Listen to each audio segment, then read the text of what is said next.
Well, it's better than the first movie. Seriously, guys, how do you expect me to review this? I've never cringed so much at a movie since Oogie Loves. Now, let me make one thing clear. This movie is 1,000 times better than Oogie Loves. It's 1,000 times better than the Emoji Movie. Granted, I know there's still technically a score of 0, but I'm giving them a little bit of points so this can add up. I mean, what do you expect when I come to review this? The freaking My Little Pony movie. It's...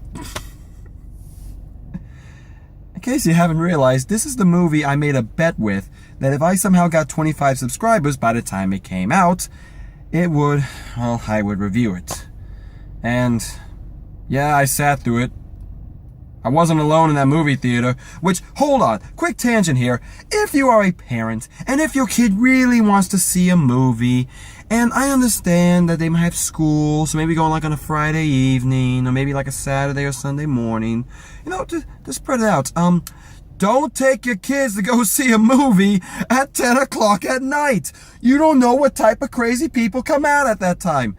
Like some poor freaking 26-year-old movie reviewer on YouTube. Hello. And it was like all different ages. It was like from freaking toddler to like teenager in there watching that movie. And just, here I am trying not to say anything because all these problems should be fixed in 5 seconds. Oh God, this movie, guys. I should stress to some degree, I am not a fan of this show, nor am I a hater of this show.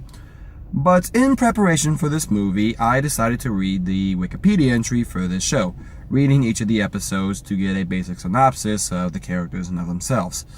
I figure about 20 minutes of reading versus watching everything else gives me a bit of a knowledge to see what's going on, and there's a lot of things missing from this movie apparently, if the Wikipedia pages are to be believed, including, but not limited to, an entire secondary army stationed in another kingdom, a magical energy source called the Elements of Friendship. I guess they're like the rings of Captain Planet, which combined together wield the power cosmic. Oh, and on the power cosmic scale, apparently there's a half goat, half snake, half bat, half thing, I don't know, called Discord, who apparently is a god of chaos. And none of these appeared in the movie. I don't know if sometime throughout the show they got killed and they just wasn't added to the Wikipedia page, but fix this problem. Just, oh, and Game of Thrones, get on this, because they're fighting the Storm King. That thing that Renly called himself in Game of Thrones. Or if you read any of the lore, just, I couldn't help but think that every 5 seconds, some Game of Thrones character, Peter Dinklage pony, where is he? Where is the alcohol on his keister? Because that's all he does. He drinks and he knows things. Dear God, guys. This is the stuff I had to do to get through this movie. Part of me considered it smuggling in some alcohol, but I think they would kind of frown upon that. You don't want to be that guy. And I should stress, this is not a bad movie. Cringeworthy, oh, most definitely. But it's not bad. The songs come out of nowhere. From what I've read and from what I've seen from reviews from Atop the Fourth Wall and a couple other ones, and from the one episode I did watch because it had Weird Al Yankovic, and seriously, you put Weird Al Yankovic into anything and I will watch it. And for those of you curious, I'm serious, go watch Batman the Brave and the Bold, Batmite's Multiverse. It features an episode where Batman teams up with Scooby-Doo and Weird Al Yankovic to fight the Joker and the Penguin. It's amazing. Back to the ponies. Yeah, God, I can't believe I just said that. So back to the My Little Pony review. I'll say this. Much like my Blade Runner review earlier, when I mentioned the first third was very, different. This one's the same way. It goes from happy, fun time, everyone's smiling, singing kumbaya. Oh, this is a beautiful day, nothing can go wrong.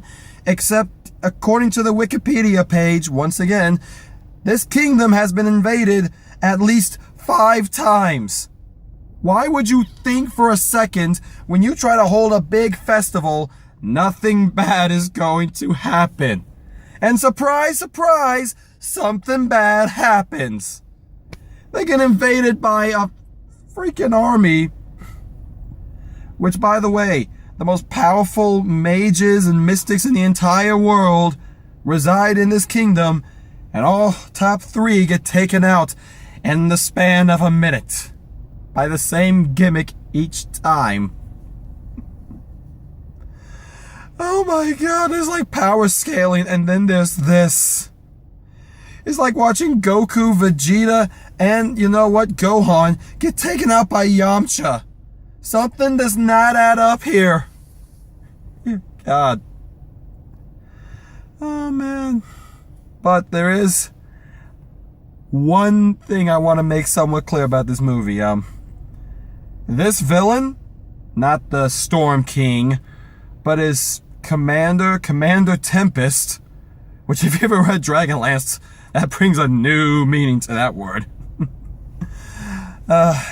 This pony is actually kind of intimidating, in the sense that she's missing her horn, like it's literally ripped off, and she's got a scar going down her eye.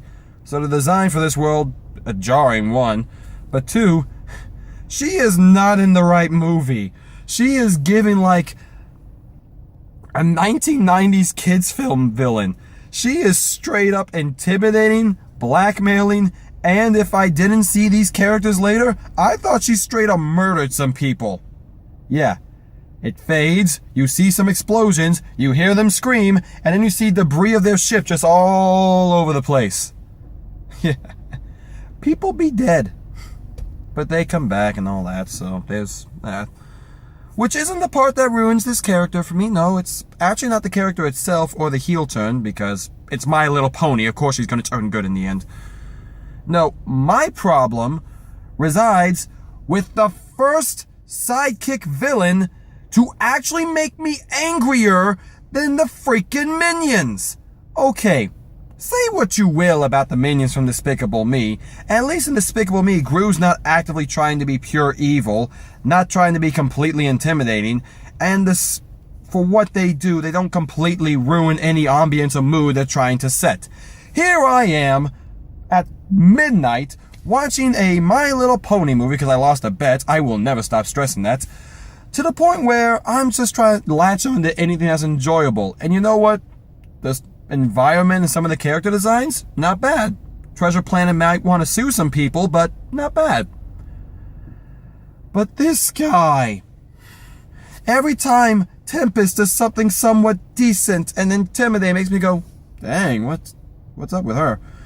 Literally, he's got to go in and go, oh yeah, son, she did that. Oh, I see what you did there. Haha, so we work together. Yeah, I'm not joking. This is how he talks. It would be like in Star Wars Episode 4, after Vader starts choking that one Imperial nut who makes fun of him. It would be like if one of those random guy goes, oh, Vader, choke you out, son. Yeah. I understand this is for kids. I understand this is primarily younger demographic. I understand that you have to lighten the mood when something gets serious. I understand. Please do me a favor, however. Don't be at the villain's sidekick. It doesn't work. It undermines everything they're trying to do. Starscream in the Transformers movies, at the very least, is a wimp and laughably weak, but at least he's not trying to downplay Megatron being intimidating. It was so bad, guys. You've made a character I hate more than the minions. How do you do that?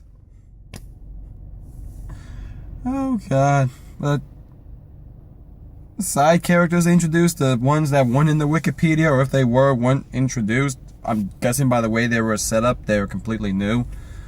There's a cat con artist who I admit I kind of like the design of him. It kind of harkens me to a very Puss in Boots style feel, more from the Grimm fairy tale adventures, if he took away the boots and the hat. He has the demeanor, the smooth talker, always trying to play the sides, but he's got a decent heart. He warms up to the ponies. And then you got a band of parrot pirates. A pack of parrot pirates, if you will. And they're okay. The designs are kind of nice. They're missing some actual limbs. Props to this movie for actually this showing some missing body parts here. And so apparently they now have 2 different versions of merchandise to give out. Because not only do we have seahorse ponies, those used to be griffin ponies. Or the hippogriff ponies? Something like that? I don't know. So yeah, there's a lot more merchandise, which you can definitely tell they did primarily for this movie. And from what I've gathered from the inside, this movie is selling out. At least in the AMC in Oldsmar. And this one, at 10 o'clock at night, I would like to point out, 10 o'clock at night, it was about 1/3 packed. So, thankfully, I was sitting away from people, which I think both benefited them and myself, because I was mumbling so much under my breath, guys. It's just... Mainly it was to tell that stupid hedgehog villain sidekick to shut his stupid mouth and get on with the movie. Or more importantly, whenever a random song happened, why are we singing when the world is coming to an end? I mean... Why? Just... Why are you doing this? Why am I doing this?